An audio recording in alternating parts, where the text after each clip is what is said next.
जोहार। इस वीडियो में हम निराला की एक प्रसिद्ध कविता तोड़ती पत्थर, इस कविता पर थोड़ी बहुत बातचीत करेंगे, संवाद करेंगे। इस तोड़ती पत्थर को समझने की कोशिश करेंगे, इस कविता को। और किसी भी कविता की जो व्याख्या होती है या किसी भी कविता का जो अर्थ होता है वो अंतिम नहीं होता है। और महान कविताओं की यही खासियत होती है, बड़ी कविताओं की, श्रेष्ठ कविताओं की, कि उसका अर्थ करना कभी रुकता नहीं है। वो लगातार समय और संदर्भ के साथ एक नया रूप उसको मिलता जाता है, और यही खासियत है। और इस कविता की भी यही खासियत है। इस खासियत पर हम आएंगे। पहले इस कविता को एक बार साथ साथ मिलकर पढ़ लेते हैं। आप भी पढ़िए मेरे साथ, क्योंकि ये स्क्रीन पर मौजूद है। मैं यहाँ देखकर पढ़ रहा हूँ, आप स्क्रीन पर देखिए। तोड़ती पत्थर। वह तोड़ती पत्थर, देखा मैंने उसे इलाहाबाद के पथ पर। वह तोड़ती पत्थर, कोई न छायादार पेड़ वह, जिसके तले बैठी हुई स्वीकार। श्याम तन, भरबंधा यौवन, नत नयन, प्रिय कर्मरत मन। गुरु हथौड़ा हाथ, करती बार बार प्रहार। सामने तरुमालिका, अट्टालिका प्राकार। चढ़ रही थी धूप, गर्मियों के दिन, दीवा का तमतमाता रूप। उठी झुलसाती हुई लू, रुई ज्यों जलती हुई भू। गर्द चिनगी छा गई, प्रायः हुई दोपहर। वह तोड़ती पत्थर। देखते देखा मुझे तो एक बार, उस भवन की ओर देखा छिन्न तार। देख कर कोई नहीं देखा मुझे उस दृष्टि से, जो मार खा रोई नहीं। सजा सहज सितार, सुनी मैंने वह, नहीं जो थी सुनी झनकार। एक क्षण के बाद वह कांपी सुघर, ढुलक माथे से गिरे सीकर। लीन होते कर्म में फिर, ज्यों कहा मैं तोड़ती पत्थर। अब इस कविता की असंख्य व्याख्याएं हो चुकी हैं।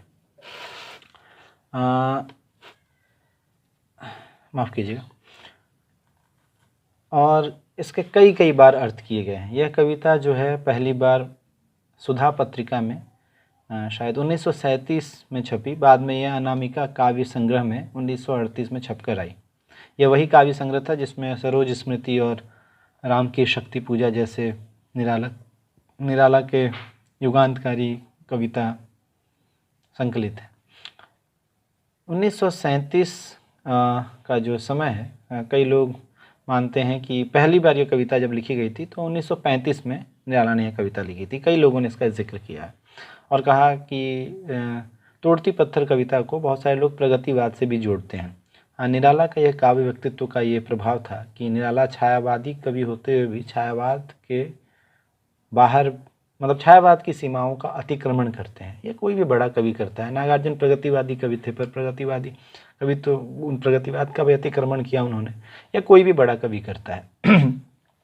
तो निराला ने भी छायावाद का अतिक्रमण किया, और कहा जाता है कि यह तोड़ती पत्थर जो है वो प्रगतिवादी कविता है, और इसमें मार्क्सवादी सिद्धांतों के माध्यम से निराला ने कविता लिखी। कुछ लोग कहते हैं कि कविता तो 1935 में आई थी और उस समय तक प्रगतिवाद जो है परवान नहीं चढ़ा था, यानी प्रगतिवाद अभी तक शुरू नहीं हुआ था। हम जानते हैं कि हिंदी साहित्य में प्रगतिवाद की शुरुआत जो है 1936 से होती है, जिस साल प्रगतिशील लेखक संघ का गठन होता है। हिंदी के प्रगति प्रलेस आज भी जीवित है वो संस्था। प्रगतिशील लेखक संघ की स्थापना 1936 में होती है, जिसका पहला अध्यक्षीय भाषण जो है वो प्रेमचंद देते हैं। सज्जाद जहीर और ये सारे लोग मिलकर के प्रगतिशील लेखक संघ बनाते हैं। और उस 1936 से प्रगतिशील लेखक संघ के स्थापना के वर्ष से प्रगतिवाद की शुरुआत मानी जाती है। प्रगतिवाद का माना जाता था कि प्रगतिवाद जो है मार्क्सवाद की विचारधारा पर आधारित जो साहित्य रचना होती है उसको प्रगतिवादी साहित्य कहा गया। तो कुछ लोग इसके पक्ष में भी हैं, कुछ लोग विपक्ष में भी हैं। तो फिर मैं बात फिर वहीं ले जाऊंगा जहाँ से कविता के पाठ से पहले मैं कह रहा था कि कविताएं जो हैं, जो बड़ी कविताएं होती हैं, बड़ा कवि जो होता है उसका लिखा हुआ बदलते हुए संदर्भ, बदलते हुए युग और बदलते हुए समय में एक बार फिर से ज़िंदा हो जाती है। आप ये समझिए कि 1935 में भी अगर पहली बार इस कविता को लिखा गया तो और 15 साल के बाद वो 100 साल की कविता हो जाएगी, यानी 85 साल पहले यह कविता लिखी गई थी। बहुत कम लोग अब ज़िंदा होंगे जो इस कविता को लिखे जाने वाले वर्ष में पैदा होकर अब जिंदा होंगे। पर यह कविता देखिए, असंख्य लोग आए और गए, फिर ये कविता रुकी रही। और इस समय, जिस समय मैं आपसे और इस आभासी दुनिया के माध्यम से जो भी ये वीडियो देख सकता है उन सब लोगों से बात कर पा रहा हूँ, जो देख रहे हैं, ये भी एक बड़ी ज़बरदस्त चीज़ है कि कहा जाता है कि रचना और रचनाकार के बीच में आधुनिक युग में एक बात कही जाती है कि एक बार रचना जो रचनाकार से आज़ाद हुई, कि मान लीजिए कि मैंने कोई कविता लिख दी, मेरा कोई उसके पीछे एक मंतव्य, एक अर्थ है, तो उसके बावजूद ये कहा जाता है कि एक बार रचना जो रचित हो गई तो फिर उसका एक अस्तित्व जो है वो स्वतंत्र होता है। उसके बाद वो कितनी दूर तक जाएगी, उसका कौन क्या अर्थ करेगा, इसमें रचनाकार कहीं से मतलब बाधा उत्पन्न नहीं कर सकता है। तो एक बार ये जो वीडियो बन गया और ये कहाँ तक जाएगा ये कोई नहीं जानता है।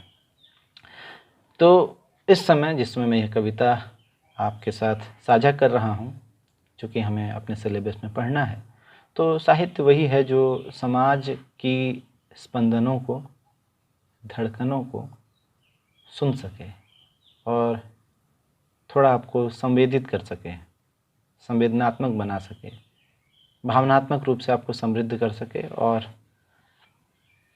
बेहतर मनुष्य बना सके।